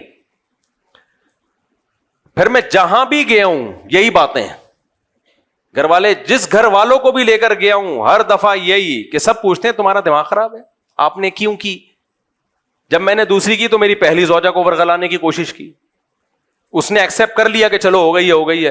لیکن جہاں دعوت پہ جائیں, خواتین جو بیان سن رہی ہیں ان کے علاوہ کی بات کر رہا ہوں, کہ آپ کے ہسبینڈ نے دوسری کی, آپ کو برا نہیں لگا؟ اس نے کہا لگا تھا. کیا کرتے, برداشت کیا, اللہ کا حکم ہے, اب اجازت دی اللہ نے, تو اب ہمارے ساتھ تو صحیح چل رہے ہیں تو برداشت کر لی. ہم تو کبھی بھی برداشت نہ کریں. آپ میں کوئی کمزوری ہوگی یقیناً, ورنہ میاں کا دل ایسے نہیں ہے کسی عورت کی طرف جاتا. عورت میں حالانکہ میں چیخ رہا ہوں بھائی کوئی خرابی نہیں ہے, بس اجازت دی اللہ نے. اتنا میں جب کہیں سے دعوت پہ آتا میرے گھر میں جھگڑا ہوتا. کیوں؟ باہر کا ماحول کیا بنا رہا ہے, باغی. سمجھ میں نہیں آ رہی بات. آپ حقوق کی لائن لگا دو, محبتیں بچھا دو, آپ یہ ثابت کر دو کہ بھائی کسی سے محبت میں کوئی کمی نہیں ہوئی ہے. لیکن باہر کا جو انوائرمنٹ ہے وہ دوسری شادی والا نہیں ہے, وہ دوسری شادی کو برا سمجھنے والا ہے. وہ ماحول کیا کرے گا, خراب. میں اتنا پریشان ہوا تھا کہ یار میں سعودیہ لے کے بھاگ جاؤں. تو یہ بھی ایک فائدہ ہوا ماحول سے. مجھے یاد ہے ایک دفعہ گلشن اقبال میں ہم رہ رہے تھے, تو وہاں کوئی خاتون تھیں جو سعودی عرب میں رہ کر آئی تھیں. انہوں نے گھر والوں کو بتایا تو نارمل ہے سعودی عرب میں, کوئی اتنی ٹینشن کی بات نہیں ہے. وہاں کیا ہوا, حالات بہتر ہونا شروع ہو گئے. تو یہ ساری مثالیں میں کیوں دے رہا ہوں, یہ سمجھانے کے لیے کہ سب سے پاورفل موٹیویشن صحبت کی ہوتی ہے. آج بہت ساری مائیں شکایتیں لے کر آتی ہیں بچوں کی, ہمارا بچہ اسلامک اسکول میں پڑھ رہا ہے, اتنا اچھا اسکول, اتنی بھاری فیس, بچہ فوج فلمیں دیکھ رہا ہے, سگریٹ پی رہا ہے. میں کہتا ہوں اسکول اسلامی ہیں, سارے بچے اسلامی نہیں ہیں. پتہ نہیں کہاں سے بچے لا کے ہو سکتا ہے بٹھا دیے ہوں اور وہ آپ کے بچے کو موبائل میں چیزیں دکھا رہے ہوں. اسکول بھی دیکھا کرو کیسا ہے, آگے ماحول دیکھا کرو, اس کے ارد گرد بچے کون بیٹھے ہوئے ہیں. تبھی حتی الامکان ہم تو کہتے ہیں ہوم اسکولنگ کی طرف لے کر آؤ, لیکن پھر بچوں کو تھوڑا لڑکوں میں کھیلنے بھی تو بیلنس کرنا ہوتا ہے نا. بالکل ہی لڑکوں سے ہٹا دو گے کہ کہیں کوئی بری صحبت نہ ملے تو پھر وہ چھوئی موئی بن جاتا ہے, پھر وہ ویسے ہی اس میں نسوانیت پیدا ہو جاتی ہے. تو اس میں بیلنس اعتدال سے لے کے چلنا ضروری ہے. تو خیر ہم اصل موضوع کی طرف جلدی سے آتے ہیں. تو میں یہ بات کر رہا تھا میرے بھائی, صحابہ کرام جیسے ہم بن نہیں سکتے, کیونکہ انہوں نے, صحابہ نے کس کی صحبت اٹھائی ہے, نبی کریم صلی اللہ علیہ وسلم کی. تو اس سے پتہ چلتا ہے کہ اہل اللہ کی صحبت, یا جو جتنا بڑا بزرگ ہوگا اس کی صحبت سے جو کچھ حاصل ہوتا ہے وہ کسی طریقے سے حاصل نہیں ہو سکتا. تو اس لیے ہمیشہ سے لوگ اللہ والوں سے تعلق قائم کرتے تھے, ان کی صحبت میں رہتے تھے, ان جیسا بننے کی کوشش کرتے تھے. آپ سخاوت پہ کتنے بیانات کر دو, انسان میں سخاوت پیدا نہیں ہوتی. کچھ دن سخی لوگوں کے ساتھ گزار لو, آدمی خود بخود کیا بن جاتا ہے, سخی. آپ نے دیکھا ہوگا کچھ قومیں سخاوت میں مشہور ہیں, کچھ کنجوسی میں مشہور ہیں. کیوں؟ جو سخیوں میں پیدا ہوتے ہیں وہ دیکھتے ہیں باپ دادا کو خرچ کرتے ہوئے, وہ بھی سخی بن جاتے ہیں. اور کچھ ایسے ہوتے ہیں ہمیشہ ابا کو چونی اٹھنی کا حساب کرتے ہوئے دیکھا ہوتا ہے, انہوں نے ہمیشہ ابا کو دیکھا ہوتا ہے پیسوں پہ لڑتے ہوئے, تو وہ بچہ بھی کیا پیدا ہوتا ہے, پھر وہی لطیفہ آ رہا ہے, بہت دفعہ سنا چکا ہوں, لیکن اتنا مزہ آتا ہے, آدمی کہتے ہیں پارسل کرو یار. وہ ایک کنجوس آدمی تھا نا, اس کے بچے کہتے تھے ابو گھی چاہیے, دیسی گھی چاہیے, وہ لا کے نہیں دیتا تھا, پیسے ہوتے تھے پھر بھی نہیں لا کے دیتا تھا. تو ایک دن گھی کا ڈبہ لے آیا تو بچوں سے کہتا ہے کہ دیکھو باہر بھی چکنائی لگی ہوتی ہے نا, تو اندر ڈبہ نہیں کھولنا, پہلے باہر سے روٹی لگا لگا کے کھاؤ, تاکہ باہر کا سارا گھی کیا ہو جائے, ختم. وہ ڈبے ہر کوکنگ آئل پہ بھی آپ نے دیکھا چکناہٹ ہوتی ہے. اور وہ بچے روزانہ, اس کے بھی بچے تھے کنجوس کے بچے, روزانہ روٹی ڈبے پہ رگڑ رگڑ کے کھا رہے ہیں. اس کو سفر پہ جانا تھا تو اس نے گھی الماری میں بند کر کے رکھ دیا کہ ایسا نہ ڈبہ کھول کے پورا ہی چٹ کر جائیں, لاک لگا دیا الماری کو. سفر کے بعد آیا اور کہنے لگا کہ بچوں گھی تو نہیں کھولا تم نے؟ انہوں نے کہا نہیں ابو, ہم الماری سے روٹی لگا لگا کے کھاتے تھے. اس نے رکھ کے ایک تھپڑ لگایا, بغیر تو کچھ دن گھی کے بغیر صبر نہیں کر سکتے تھے. اب بتاؤ جو اس ماحول میں پیدا ہوگا وہ بچے سخی بنیں گے, وہ اپنے بچوں کے ساتھ بھی یہی کریں گے. تو یہ گھی کا ڈبہ کئی صدیوں تک وراثت میں جائے گا ہی ہے, کئی نسلوں تک. تو صحبت, ہاں میں یہ بتا رہا تھا کہ پہلے زمانے میں اس کی بڑی حیثیت تھی کہ کوئی پیر و مرشد ہونا چاہیے, اس سے ہم اپنی اصلاح کروائیں. لیکن جیسے کچھ شعبے چلتے ہیں تو ٹھیک ہوتے ہیں, بعد میں ان میں خرابیاں پیدا ہو جاتی ہیں. تو اب خرابی یہ پیدا ہو گئی کہ پیر و مرشد کو انسان سے اوپر کی کچھ چیز سمجھا جانے لگا ہے. پیر کا دائرہ کار دیکھو, ڈاکٹر کا دائرہ کار کیا ہوتا ہے؟ جو بیماری ہے اس کو ٹھیک کرے. ڈاکٹر سے آپ یہ مشورہ لیتے ہو کہ میں نے کہاں شادی کرنی ہے, کہاں نہیں کرنی ہے, کون سا بزنس کرنا ہے, کون سا نہیں کرنا. ڈاکٹر کہے گا ٹیکا لگا, نکل یہاں سے, نہ میرا ٹائم ضائع کر نہ اپنا ضائع کر. تو پیر و مرشد کا کام ہوتا ہے آپ کے اندر جو گناہ ہے وہ آپ سے چھڑوا دے, بس.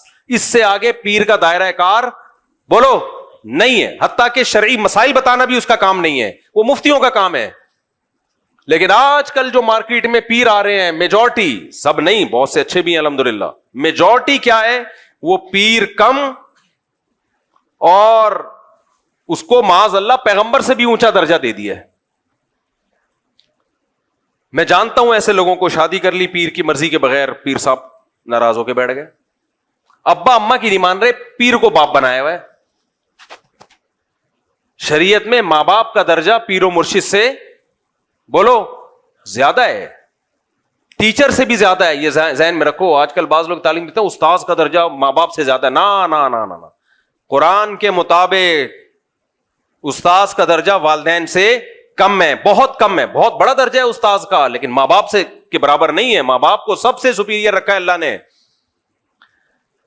قرآن کے الفاظ دیکھو, عیسیٰ علیہ السلام پیدا ہوئے, ماں کی گود میں جب بول رہے ہیں تو برم بوالدتی, توحید کا اعلان کر کے کہہ رہے ہیں اللہ نے مجھے حکم دیا کہ اپنی ماں کے ساتھ اچھا سلوک کروں. میں ابھی ماں کی گود میں ہے, وہ پیغمبروں کو حکم ہے ماؤں کے ساتھ اچھا سلوک کریں.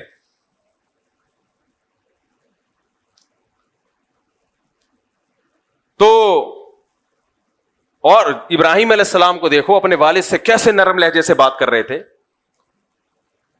تو اس لیے سب سے بڑا مقام, استاد سے بھی بڑا مقام کس کا ہے؟ تو پیر و مرشد کا ماں باپ جیسا مقام نہیں. اب بعض لوگ پیر و مرشد سے بیعت ہوئے, وہ پیر صاحب ان کے گھروں میں ایسا گھسے ہیں, ماں باپ کہہ رہے ہیں ہمارا بچہ ہمارے ہاتھوں سے نکل گیا بھائی, ہم نے تو بھیجا تھا گناہ چھوڑوا دیں گے, تو سارا دن پیر صاحب کی خدمت میں لگا رہتا ہے, ہمیں ہمارا تو رائے نہیں ہے. یہ مولانا شلوی تھانوی رحمۃ اللہ علیہ بڑے حکیم تھے, حکیم الامہ تھے. حکیم سے مراد حکمت والے. انہوں نے ان پیروں پہ رد کرتے ہوئے لکھا ہے کہ لو تھی کسی اور کی اور ہو کسی اور کی گئی ہے اولاد, جنا کسی نے اور ہو کسی اور کی گئی. نہ جنہوں نے جنا ہے انہی کی رہے گی. ہمارے شیخ حضرت مفتی رشید احمد صاحب سے کسی نے پوچھا کہ حضرت پیر صاحب اگر کسی ایک بات کا حکم دے رہے ہوں اور والدین اس کی دوسری بات کا حکم دے رہے ہوں تو والدین کی مانیں یا پیر صاحب کی مانیں؟ حضرت نے فرمایا وہ پیر ہی نہیں ہے جو ماں باپ کی مرضی کے خلاف آپ کو حکم دے, کیونکہ اس کا کام ہے شریعت پہ چلانا. تو شریعت تو کس کو, ماں باپ کی اطاعت کا حکم دیتی ہے. وہ کہے گا تم نے پوچھ کیسے لیا مجھ سے.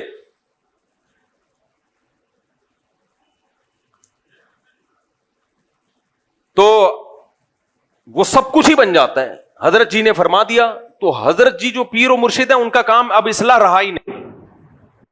اپنی نہیں ہوتی اصلاح اس کی کیا کریں گے؟ دل میں دنیا کی محبت، شہرت کی لالچ. علماء کہتے ہیں بزرگ بننے کے لیے نا ظاہری اعمال کے ساتھ جو باطنی اعمال ہے نا، باطن میں 3 چیزوں کا ہونا ضروری ہے. 3 چیزیں. ظاہری تو مطلب نماز با جماعت کا پابند ہو، شریعت کے مطابق اس کا حلیہ ہو، کبیرہ گناہوں سے بچتا ہو، تو ظاہری اعمال. باطن، ظاہری تو نظر آ جاتے ہیں نا، باطن میں 3 چیزیں: حب جاہ، حب با اور حب مال. مال کا لالچی نہ ہو، ہوس نہ ہو. جاہ کا لالچی نہ ہو، شہرت کا بھوکا نہ ہو. اور تیسرا باہ. باہ کا مطلب کیا ہے؟ یہ لفظ سنا ہوگا نا، قوت باہ، حکیم جو بیچ رہے ہوتے ہیں نسخے. باہ بڑی بھی نہ ہو حد سے. کیا مطلب؟ حلال اور حرام کا فرق جانتا ہو. کتنے جاہل پیر ایسے ہیں، لوگوں نے اپنی بیٹیاں ان سے بیعت کروائیں اعتماد کر کے کہ یہ باپ والا سلوک کریں گے، اور انہی کے ساتھ غلط نظروں سے دیکھنا شروع کر دیا. انہی کو غلط نظروں سے دیکھنا شروع کر دیا. تو یہ کیا ہے؟ اس کا مطلب اس کو اپنی خواہش پہ کنٹرول نہیں ہے. بچیوں کو پڑھا رہے ہیں اور پڑھا کے ان سے ریلیشن قائم ہو گیا. یہ اسکینڈل بنتے رہتے ہیں، یونیورسٹی میں بھی بنتے ہیں اور بعض مذہبی لوگوں کے بھی بنتے ہیں. تو پہلے زمانے میں دیکھا جاتا تھا، جو بزرگ تھے نا وہ خلافت دینے سے پہلے دیکھتے تھے کہ نمبر 1 ظاہری تو کبیرہ گناہ تو نہیں ہے. آج بعض لوگوں کو خلافت ملی ہوئی ہے، سودی بینک میں مینیجر ہے. اب کمائی حرام رہا ہے، اس کو آپ نے خلافت دے دی ہے بھائی. تو کبیرہ گناہ کا مرتکب ہے، آپ اس کو خلافت دے رہے ہو. نماز پڑھ نہیں رہا، ایک پیر صاحب نے خلافت دی اپنے مرید کو کہ یہ میرے جانشین ہے. وہ فجر نہیں پڑھتا تھا. ہم نے کہا حضرت یہ تو فجر کی نماز ہی نہیں پڑھتا. چلو 1 آدھ دن ہوتا ہے، 2 دن ہوتا ہے، 15 دن شارٹ. انہوں نے کہا انشاءاللہ اللہ توفیق دے گا، پڑھ لے گا. ابے تو جب توفیق دے گا تو پھر خلافت دے دینا نا. جو نماز نہیں پڑھ رہا وہ دوسروں کو کیا نمازی بنائے گا؟ یا تو کوئی شرعی عذر ہے تو وہ پیش کرے بھائی. کوئی شرعی عذر ہے تو یہ تو ظاہری اعمال ہے. اور باطن میں شہرت کا بھوکا نہ ہو، دنیا کو مسافر خانہ سمجھتا ہو. دل میں یہ ہو اس کے، دنیا جس کے پاس دولت ہے تو یہ مطلب نہیں کہ دنیا کو مسافر خانہ نہیں سمجھتا. سلیمان علیہ السلام کے پاس تو بے پناہ لگژری لائف تھی، مگر پھر بھی دنیا کو کیا سمجھتے تھے؟ مسافر خانہ. میرے شیخ و مرشد حضرت مفتی رشید احمد صاحب کے پاس بہت لگژری لائف تھی. آپ کی ایسی خوبصورت گاڑی کویت کے شہزادے سے خریدی تھی آپ نے. کوئی ان کی زندگی دیکھ کے کہتا کہ یہ تو معاذ اللہ عیاش ہیں، لیکن ہم ان کی صحبت میں ہمیں پتا ہے کہ ان کے دل میں دنیا کی محبت نہیں تھی. وہ دنیا کو مسافر خانہ. مسافروں میں بھی تو کوئی بزنس کلاس میں سفر کرتا ہے، کوئی اکانومی میں سفر کرتا ہے. کہتے ہیں بھائی جب اللہ نے پیسہ دیا تو بزنس کلاس میں سفر کرو، اچھی گاڑی رکھو. محبت نہیں تھی دل میں. محبت کا پتہ کیسے چلتا ہے؟ اب آپ کہو گے پتہ کیسے چلے گا؟ پتہ ایسے چلے گا چھن جانے پہ غم کتنا ہوتا ہے. ہمارے حضرت کے لاکھوں روپے ڈوب گئے ایک بزنس میں. کہتے ہیں میرے دل پہ ایک بال نہیں آیا. اور جب الائنس والوں کا ایک بزنس ہوا تھا تو بہت سے لوگ ہارٹ اٹیک سے مر گئے تھے.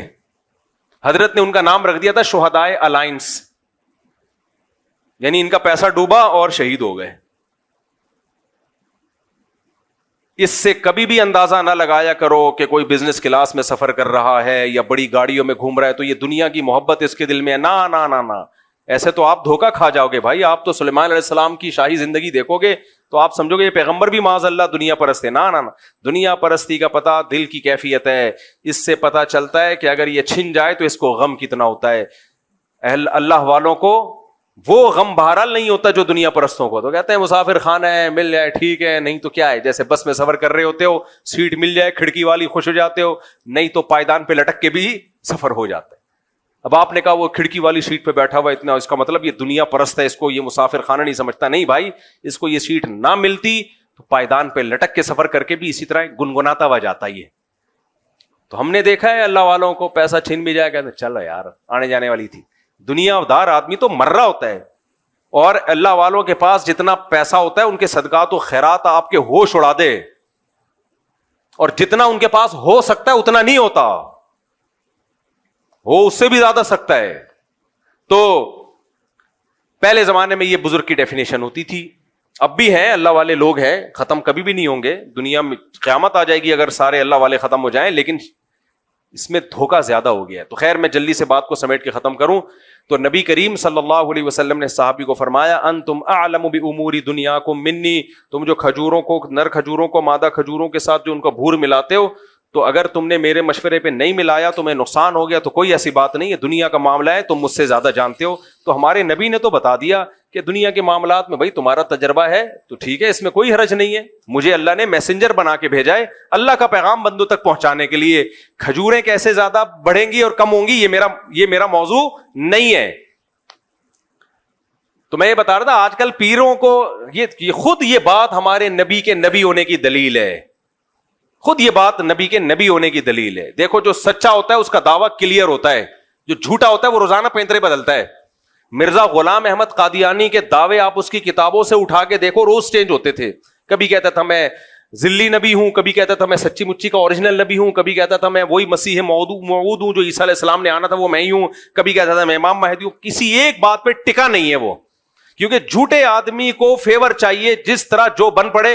دیکھو منکرین حدیث جو پرویزی فرقہ ہے نا, مفتی رشید احمد صاحب نے ان پر ایک کتاب لکھی ہے, اس میں یہ جو پرویز تھا نا جو جس نے حدیث کا انکار کیا ہے, ایک جگہ اس نے دعویٰ کیا کہ حدیث سرے سے حجت ہی نہیں ہے, دوسری کتاب میں حضرت نے اس کا قول نقل کیا ہے, دعویٰ کیا کہ حدیث حجت تو ہے لیکن جن ذرائع سے ہم تک پہنچی وہ قابل اعتماد نہیں ہے. تیسری جگہ اس نے دعویٰ کیا کہ حدیث حجت تو ہے اور قابل اعتماد بھی ہے لیکن صرف صحابہ کے لیے.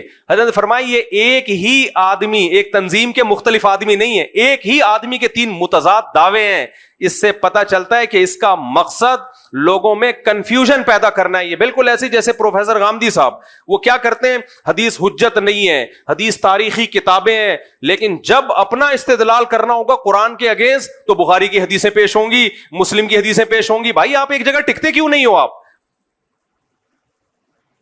جب آپ کو فیور چاہیے تو بخاری بھی آ رہی ہے, مسلم بھی آ رہی ہے, اور جب آپ کو فیور نہیں چاہیے تو یہ تو تاریخی کتابیں, ان کی کوئی حیثیت نہیں ہے. بخاری مسلم میں ہے نا آف اللحا, داڑھی بڑھاؤ, رکھنے کا نہیں ہے بڑھانے کا ہے. غامدی صاحب نے کہا بڑھانا ضروری نہیں ہے. صحیح مسلم, بخاری مسلم میں عیسیٰ ابن مریم آسمانوں پہ ہیں, لَيُوشِكَنَّ أَن يَنزِلَ فِيكُمُ ابْنُ مَرْيَمَ حَكَمًا وَعَدْلًا. پورے عربی الفاظ پڑھ کے سنا رہا ہوں میں. ضرور بھی ضرور تم پر عیسیٰ ابن مریم آسمان سے نازل ہوں گے. بخاری میں بھی ہے, مسلم میں بھی ہے, حدیث کی تمام کتابوں میں ہے. فَيَكْسِرُ الصَّلِيبَ, صلیب کو ختم کر دیں گے. وَيَقْتُلُ الْخِنزِيرَ, دنیا سے خنزیر کا خاتمہ کر دیں گے. وَيَضَعُ الْجِزْيَةَ, اور جہاد میں جزیے کو ختم کر دیں گے. اتنی واضح حدیث, لیکن جب جناب غامدی صاحب کے سامنے جاتی ہے کہتے ہیں حدیث تاریخی کتابیں ہیں. تو یہ بھائی ایک جگہ آپ ٹک نہیں رہے ہو. جب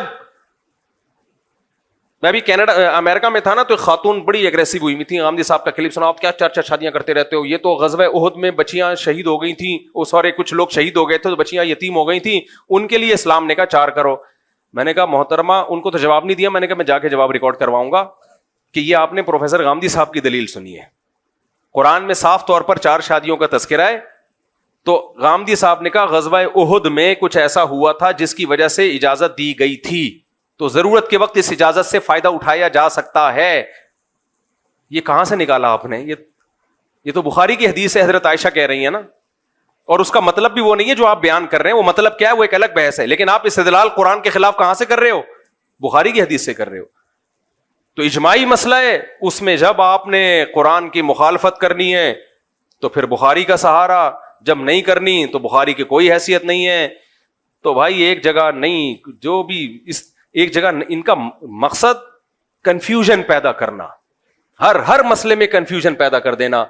تو ہمارے نبی کریم صلی اللہ علیہ وسلم کی سیرت دیکھو, جو پہلے دن دعویٰ تھا آخری دن بھی وہی. پہلے دن بھی انما انا بشر مثلکم, بشر ہوں, انسان ہوں, میرا کام اللہ کا پیغام تم تک پہنچانا ہے. نہ میں عالم الغیب ہوں, لو کنت عالم الغیب لاستکثرت من الخیر, اگر میرے پاس غیب کا علم ہوتا مجھے کبھی نقصان نہ ہوتا. تم دیکھتے ہو مجھے نقصان بھی ہوتا ہے, اس کا مطلب نہیں ہے میرے پاس غیب کا علم اور مجھے کوئی نقصان نہ ہوتا. اور میں قل سبحان ربی, میرا رب ہر عیب سے پاک ہے. تم جو مجھے کہتے ہو کہ نہریں جاری کر دیں, یہ کر دیں, وہ کر دیں, بھائی میں خدائی کا دعویٰ تھوڑی کر رہا ہوں.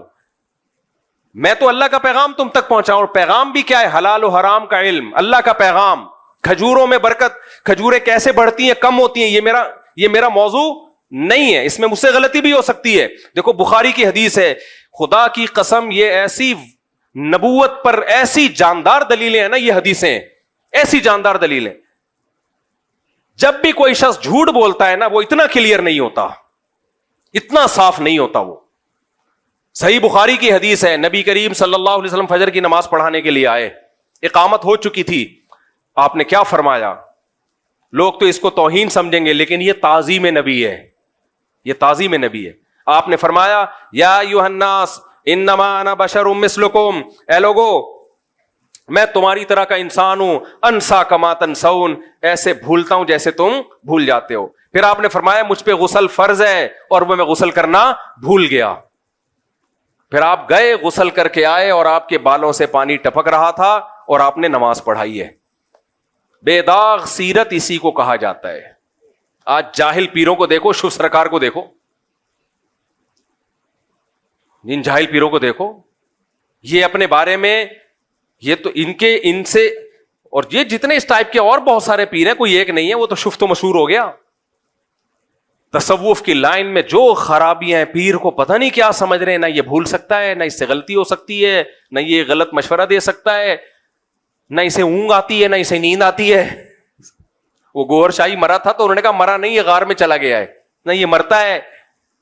پیغمبر کے بارے میں قرآن کہہ رہا ہے انک میتون وانہم میتون, ہے نبی آپ پر بھی موت آئے گی, ان پر بھی موت واقع ہوگی. کل نفس ذائقۃ الموت, ہر نفس نے موت کا ذائقہ چکھنا ہے. کیسی بے داغ سیرت سید الانبیاء صلی اللہ علیہ وسلم کی, تبھی تو آپ کا دین چلا ہے اور چلتا رہے گا قیامت تک. تو خیر میں یہ عرض کر رہا تھا کہ یہ جو علم ہے نا, کھجوروں میں کیسے برکت ہوتی ہے, اس علم, یہ وہ علم نہیں ہے جس کی بیس پر انسان کو وہ فضیلت ملتی ہے جس پہ وہ فرشتوں پہ مقام لے گیا. ہاں اس کی اپنی الگ سے فضیلت ہے, کیونکہ اگر پتہ ہی نہیں چلے گا پیداوار میں اضافہ کیسے ہو رہا ہے تو ہم سب بھوکے مر جائیں گے.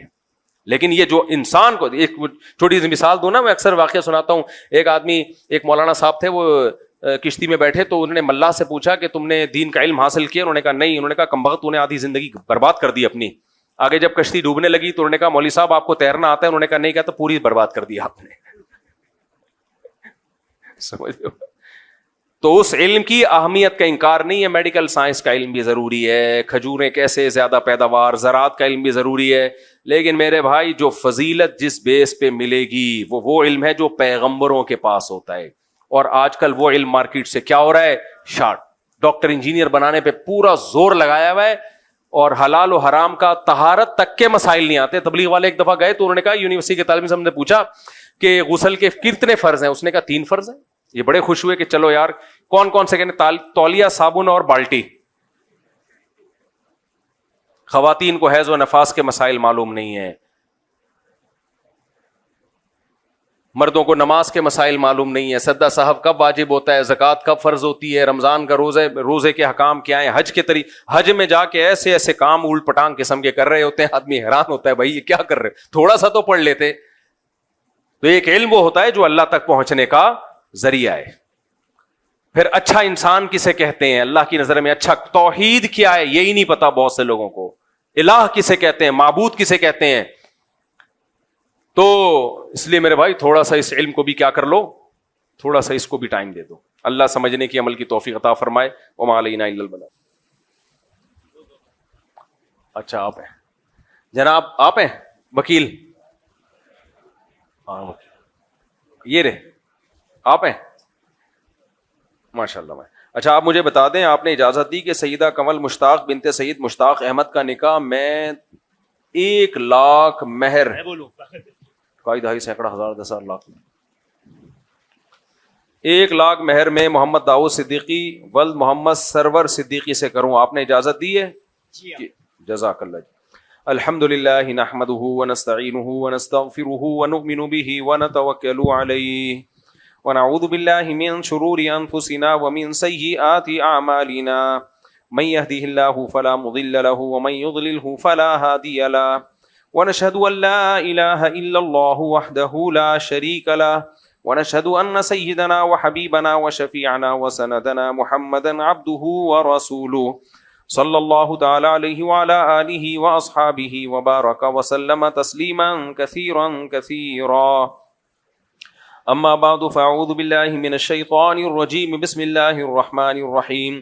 یا ایہا الناس اتقوا ربکم الذی خلقکم من نفس واحدۃ وخلق منها زوجها وبث منہما رجالا کثیرا ونساء واتقوا اللہ الذی تساءلون به والارحام ان اللہ کان علیکم رقیبا. وقال تعالى يا أيها الذين آمنوا اتقوا الله وقولوا قولا سديدا يصلح لكم أعمالكم ويغفر لكم ذنوبكم ومن يطع الله ورسوله فقد فاز فوزا عظيما.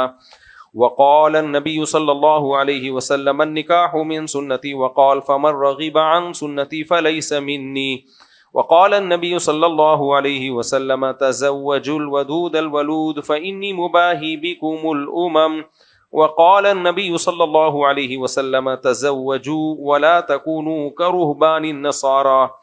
جناب محمد داؤد صدیقی ول محمد سرور صدیقی، میں نے 1,00,000 روپے مہر میں آپ کا نکاح سیدہ کمل مشتاق بنت سید مشتاق احمد سے کیا. آپ نے اس نکاح کو قبول کیا؟ جی قبول ہے. جزاک اللہ. دعا کریں اللہ برکت دے. الحمدللہ رب العالمین والعاقبۃ للمتقین والصلاة والسلام علی رسولہ الکریم وعلی آلہ وصحبہ اجمعین. اللہ اس نکاح کو اپنے دربار میں قبول فرما. اس کی برکتیں زوجین کو تادم حیات نصیب فرما. آپس کے اختلاف و انتشار سے، لڑائی جھگڑوں سے، ہر قسم کے شر فساد سے اللہ ان دونوں کی حفاظت فرما. اس نکاح کو دونوں کے خاندانوں میں جوڑ کا، محبتوں کا ذریعہ بنا. جس کی جو جائز مراد ہو اللہ اس کی مراد کو پورا فرما. ربنا آتنا فی الدنیا حسنۃ وفی الآخرۃ حسنۃ وقنا عذاب النار. صلی اللہ تعالی علی خیر خلقہ محمد وعلی آلہ وصحبہ اجمعین. اللہ بہت مبارک کرے. ماشاءاللہ بلوچستان سے آؤ اس لیے اجازت دے رہا ہوں. خالی آ جاؤ آ جاؤ آ جاؤ آ جاؤ. شاباش. جلدی سے بنا لو سیلفی بھائی کے ساتھ.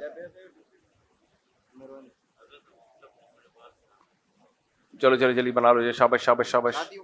بلوچستان سے ہم نے اللہ خوش رکھے. ماشاء اللہ ماشاء اللہ. پھر انشاءاللہ